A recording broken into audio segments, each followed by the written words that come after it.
How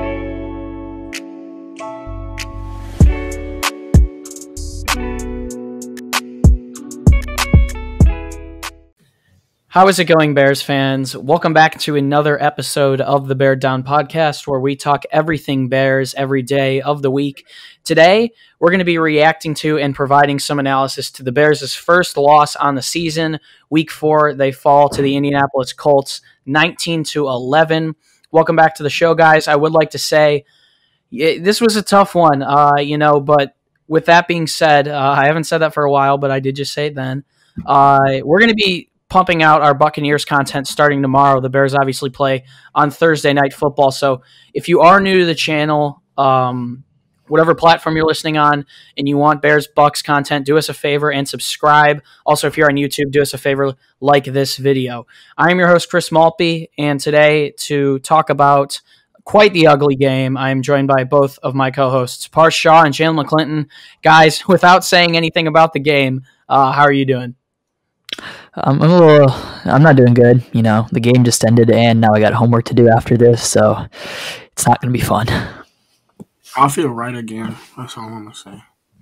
All right. Well, the Indianapolis Colts moved to 3-1. Same goes for the Bears, moved to 3-1, which, in the hindsight of things, isn't that bad. But let's take a look at the box score for the Indianapolis Colts. Phillip Rivers was 16 for 29, 190 yards, 1 touchdown. Also was sacked once with a passer rating of 86.9. On the ground, the Colts got it going, rushing for a total of 103 yards. Jonathan Taylor with 17 carries for 68 yards. Nyheim Hines with 9 carries for 24 yards. In the receiving game, Zach Pascal led the way for the Colts, 3 catches for 58 yards. T.Y. Hilton with 3 for 29. Also, Mo Alley-Cox with 1 reception for 13 yards and a touchdown. Taking a look at Indianapolis defense, they were pretty good. DeForest Buckner with 3 tackles, Xavier Rhodes with 3 tackles and 2 passes defended. Let's take a look at the Bears. Nick Foles in his first game as starter, 26 for 42, 249 yards, 1 touchdown, 1 interception. He was only sacked once for a loss of 8 yards with a passer rating of 76.8. The Bears could not get it going on the ground today, and that really told the tale. Coming into this game, we knew that they were going to have to rush the ball well. David Montgomery, 10 rushes, 27 yards, 28 rushing yards as a team. Pretty pitiful there. In the receiving game, Allen Robinson had a pretty good second half, 7 receptions for 101 yards and a touchdown. Darnell Mooney, also another good game, caught a great back shoulder throw from Foles, I believe in the first quarter on their 3rd or 4th drive. It was the first drive of the second quarter, but he had 5 catches for 52 yards, 10.4 yards per catch. Jimmy Graham yet again got decently involved, 4 catches for 33 yards. Taking a look at the Bears defense, Roquan Smith, a great game for him. 13 total tackles, 3 tackles for a loss. Also had an interception wiped away in the second quarter because he stepped out of bounds, but it was quite the play. Deshaun Gibson, 9 tackles. Akeem Hicks continued to be dominant with 6 tackles and a tackle for a loss. Khalil Mack, only 2 tackles and a tackle for a loss on the day. Also, probably should have had a pick 6, but he dropped it in the first quarter. So, finally, it's time to react to this one. I'm not saying the Bears were due for a loss. I think it was definitely a winnable game. Indianapolis kept us around. Just based off my reaction, look, I think a lot of people aren't giving the Bears' defense enough credit. Holding a team like Indianapolis to 19 is pretty solid. Also, we held Phillip Rivers pretty well in check. I do think that the Bears do need to bring in a nose tackle like a Marcel Darius or a Damone Harrison. They were gashed in the run throughout the game, which led to Indianapolis taking a lot of time off the clock. I don't have the specific stat for time of possession, but I know it definitely didn't bode in the Bears' favor. Actually, I do now, yeah. Indianapolis had the ball for 32-28, and the Bears for 27-32. Also, the Bears had 8 penalties in this game. The offensive line wasn't great. I mean, I mentioned it. 28 rushing yards was not great at all. I'm not saying it was a great game for Nick Foles. I could probably count on a hand. He had a couple of very important throws that he missed. The offense wasn't good overall. Personally, I know Jaylen's going to come on here and bash Foles, and rightfully so. It wasn't a good game, so I don't blame him. But, taking a look at this one, I don't think you can blame it entirely on Foles. Personally, I think you need to see what he gets with a bigger sample size. I think it was collective offensive failure. Foles does deserve blame, but play calling wasn't there either. Offensive line wasn't great, and obviously you can't have a rushing attack without a good offensive line. A couple drop balls from receivers, but that doesn't matter at the end of the day. Parth, I want to pass it to you. Just your raw emotions and instant reactions. What do you think about this one? I'm upset, but I'm trying to stay positive. The Bears are still 3-1. It's not the end of the world. Every team loses a game. And to everyone calling for Nick Foles' head, please stop. We play the number one defense in the league.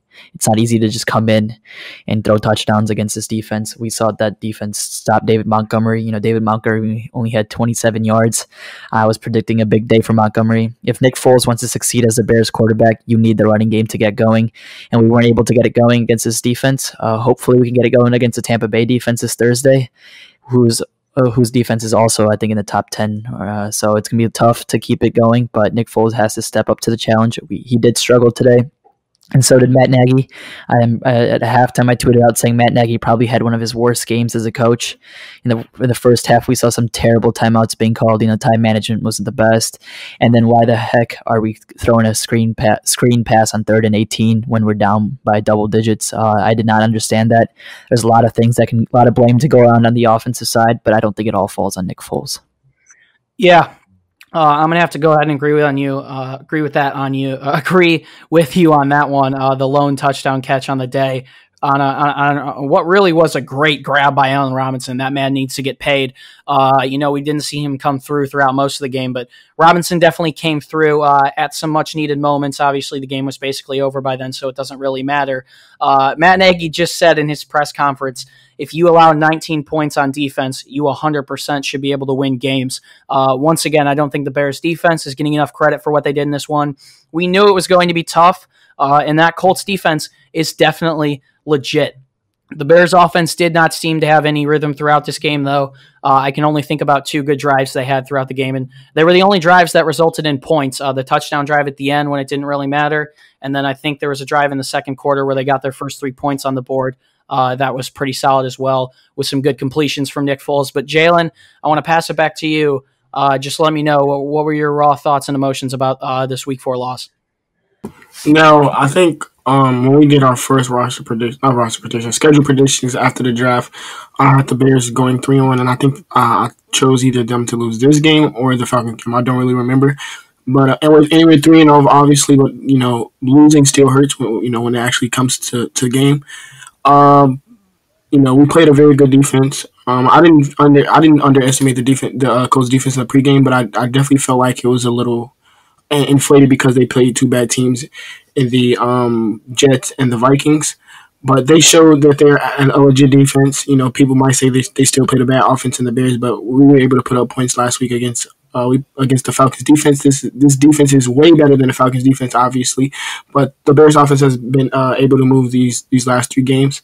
They completely shut us down. We had 3 points up until like 2 minutes left into the fourth quarter. So, I'm very upset that we lost. I definitely feel like we had multiple chances to win this game. The Bears defense played well.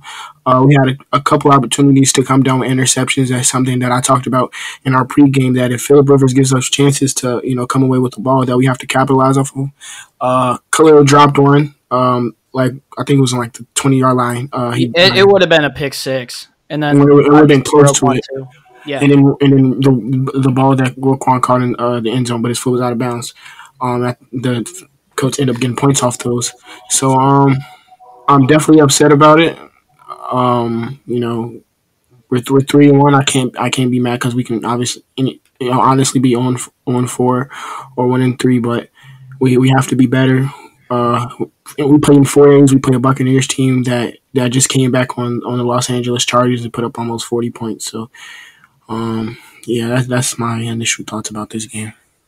Yeah, it was a tough one, but luckily the Bears do play the Buccaneers on Thursday, a team that's very banged up, and we'll get into it later, but they did allow 31 points today to Justin Herbert in his 3rd career start, and the Los Angeles Chargers. But you know what? It's going to be tough to give out MVPs in this one. I think we're going to be pretty simultaneous across the board. Hey, Bears fans, we're 3-1. You might believe that we're going to lose on Thursday to the Buccaneers, and that may be the case, but we started off 3-0. We had a strong start. We needed to have a strong start, and that was the Bears' first tough test of the season. I'm going to give my offensive MVP to Allen Robinson. I think without doubt he deserves it. Not only was his touchdown catch incredible at the end of the game, but he was really the only player on offense who showed up and proved, and we already knew this, but he is easily the best player on the Bears' offense. So another 100-yard receiving game for Robinson. He easily gets my offensive MVP of the game. So, Parth, I'm going to pass it back to you. I think the only other choice you could maybe argue making is Darnell Mooney because he had 5 receptions for 52 yards as a rookie. But who's your offensive MVP in this one? Yeah, it's definitely Allen Robinson. There wasn't much on the offensive side to talk about. I mean, third down, the Bears were 2 for 11. It's unacceptable to be 2 for 11 on third downs, but more about Allen Robinson. He's just been super reliant ever since he's been on the Bears.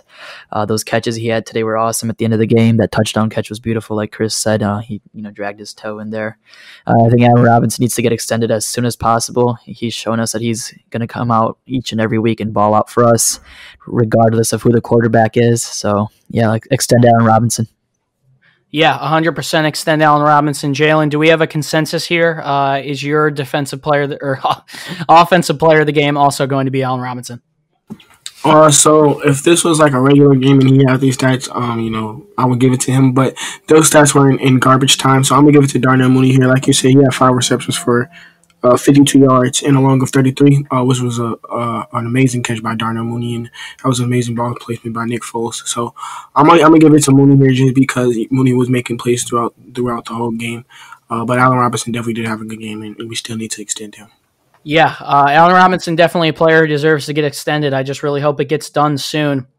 This has been a little bit shorter than most of our post-game shows just because I think we don't have much to say and are a little bit disappointed about the loss. Once again, the Bears are still 3-1, and I think the Bears' fan base is the only fan base that can make 3-1 seem like it's 0-4. At least we aren't, the Vikings or the Houston Texans or the Jets. The thing is, this 3-1 isn't too convincing just yet. We played our toughest test, and we saw the Bears basically blank out. Hopefully they can win this Thursday. I'm definitely not going to pick them to win this Thursday, but it's going to be a tough task on Thursday Night Football, national media, bright lights. You're probably going to be Foles versus Brady, so that's the rematch of the Super Bowl right there. So hopefully we can win that one. But I know a lot of Bears fans are calling for Matt Nagy's firing and stuff. I think that's obnoxious. I think you had the right to be disappointed and a little worried, especially because we haven't faced the greatest competition just yet. But you cannot be calling for a coach's firing who's been nothing but great so far for the Bears this year. And Chris, before you move on, so like you were talking about, we're 3-1, but will this be the 3-1 from 2018 where we ended up losing 3 games and winning 9 more, or will this be the 3-1 Bears from 2019 where we ended up losing 7 and only winning 5 more games after the first 4 games of the season? So, like you said, these 3 wins weren't convincing. We played well. We showed that we don't give up even after being down big in the fourth quarter. But back in the last 2 seasons, we've had way more impressive games in the first 4 weeks than this year. So it's a long season. We still have 12 games left or something like that. But yeah, I just want to say that. Yeah, you know what? Personally, I wouldn't put 100% of the blame on Foles. I said it earlier. I think they are still settling into an identity. It was his first week completely practicing with the ones. I still think Foles needs at least 2 games more to see what he can do. And I also think that, while a lot of people wanted Mitch, while a lot of people wanted Foles, this just isn't the greatest quarterback situation in general. I think we all understand that we're going to be looking for a new quarterback in next year's draft, whether that's Foles or Mitch. Foles or Mitch's replacement. So we'll have to see about that. There also was a report this morning from Ian Rappaport that said as long as Foles stays healthy that Trubisky will never see the field again for the Bears and will enter free agency in 2021. But I'm getting way too far ahead of myself. We're going to see Foles versus Brady next week, another tough task. And let's talk about what needs to be improved in that game before we close this one off. Look, defensive MVPs. Oh, excuse me. Wow. Yeah, I did forget about defensive MVP, so let's quickly do that. I think for me it's pretty obvious. It's Roquan Smith. He had a good game, 3 tackles for a loss, and also 13 tackles total. So, it's an easy choice. I don't know if you could really pick anyone else except for maybe Akeem Hicks for being solid. Also, Tashawn Gibson had a good game, but I'm going to go with Roquan Smith, but it is also notable to say that another good game for Jaylen Johnson. He did get burned there in the first quarter on the first Colts touchdown drive, but also had 2 passes defended. So Roquan Smith's the pick for me. Who do you got, Parth? I'm going to go with someone who we didn't even mention. I'm going to go with Brent Urban. I think he had their only sack of the game today. Yeah. And he also had a tackle for 4 tackles and a sack. 4 tackles and a sack, yeah. And a tackler for loss. So, big game for Brent Urban. I think he's been playing a lot of snaps at nose tackle recently. We haven't seen Nichols as much, so that's something to keep an eye out for, I guess.